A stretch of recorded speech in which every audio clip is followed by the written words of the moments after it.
தமிழ்செல்வி ஒரு வழியாக ஹாஸ்பிட்டல் கொண்டு போய் சேது சேர்த்துடுறாரு. அது மட்டும் இல்லைங்க, தமிழ்செல்வி படுற வேதனையை பார்த்துட்டு சேது ரொம்ப கலங்கி அழுகிறாரு. ஒரு பக்கம் பார்த்தீங்கன்னா பொண்ணு போய் வீட்டில் அழுதுகிட்டு இருக்குது. என்னை எந்த இடத்துல தமிழ்செல்வி பார்த்தாரோ அந்த இடத்துல என்னை இறக்கி விட்டு போயிட்டாரு அப்படின்னு சொல்லி ராஜாங்கத்திட்ட சொல்லும்போது, ராஜாங்க நீ சேது கூட தானே வந்த? இல்லைங்க மாமா, தமிழ்செல்வி வழியோடு துடிச்சிட்டு இருக்கும்போது என்னை அந்த இடத்துல இறக்கி விட்டு அவர் போயிட்டாரு, என்னை கண்டுக்கவே இல்லை அப்படின்னு சொல்லும்போது, ஒரு பக்கம் பார்த்தீங்கன்னா தமிழ்செல்வி ஹாஸ்பிட்டலில் வந்து கையெழுத்து போட கூப்பிட்றாங்க சொந்தக்காரங்க. நான் அந்த ஊர் எம்எல்ஏ தான் கையெழுத்து போடுறேன்னு கேட்கும்போது, இல்லை சொந்தக்காரங்க தான் கையெழுத்து போடணும்னு டாக்டர் சொல்லிடுவார். இல்லைங்க அவர் வீட்டுக்கார் தான் நான் அப்படின்னு சொல்லி சேது கையெழுத்து போட்டுருவார். ஒரு வழியாக ஆப்ரேஷன் நடந்துகிட்ருக்கோம் தமிழ்செல்விக்கு.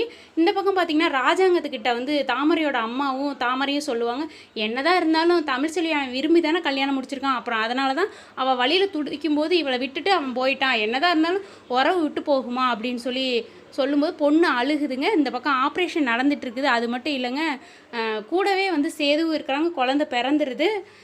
நல்லபடியாக குழந்தை பிறக்கிறத காட்டுறாங்க. தமிழ்செல்வி படுற கஷ்டத்தை வந்து சேது ரொம்ப வேதனையோடு பார்க்குறாரு. ஒரு அழகான ஆண் குழந்தை பிறந்துருது.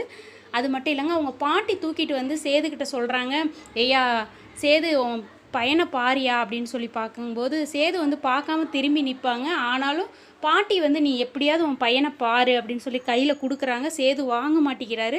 இப்படி தாங்க ப்ரமோ போட்டிருக்காங்க. பார்க்குறதுக்கு ரொம்ப அழகாக இருக்குது. அழகான ஒரு குழந்தைய காட்டுறாங்க. அந்த குழந்தை முகத்தை பார்த்துட்டு சேதுக்கு மனசு மாறிடும்னு நான் நினைக்கிறேங்க. நீங்கள் என்ன நினைக்கிறீங்கன்னு மறக்காமல் கமெண்டில் சொல்லுங்கள். எனக்கு ஒரு கொஸ்டின் இருக்குதுங்க.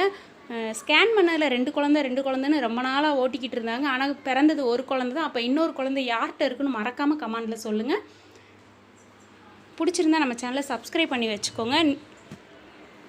நம்ம சேனலை சப்ஸ்கிரைப் பண்ண அனைவருக்குமே மிக்க நன்றிங்க. இந்த பாட்டி ட்வின்ஸ்னு பேசிக்கிட்டு இருந்தாங்க. அந்த ட்வின்ஸில் ஒரு குழந்தைய தான் காமிச்சிருக்கிறாங்க. சீக்கிரமே இன்னொரு குழந்தைய காட்டுவாங்கன்னு நான் நினைக்கிறேங்க. நீங்கள் என்ன நினைக்கிறீங்க மறக்காமல் கமெண்டில் சொல்லுங்கள்.